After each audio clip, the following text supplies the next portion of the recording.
للفريق المغربي بركان واخر لحظات انطلاقه سريعه البركان مسك واضح خطه موجوده كره بركانيه تجيب النقطه تجيب التعادل هي سدد هي نقطه بالفعل هي النقطه بركان يتعادل بركان يرفض الخساره عنده الشخصيه عنده المناعه الافريقيه العب حتى اللحظه الاخيره النهضه البركانيه بركان لا يتنازل يظل سجل بركان بلا خساره في دوري الابطال 1-1 الكعبي في الدقيقة 97 والثاني هو الثاني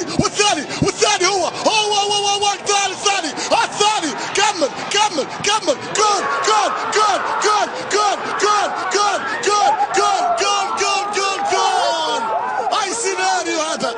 اي سيناريو هذا في الدقيقة 97 بركان خاسر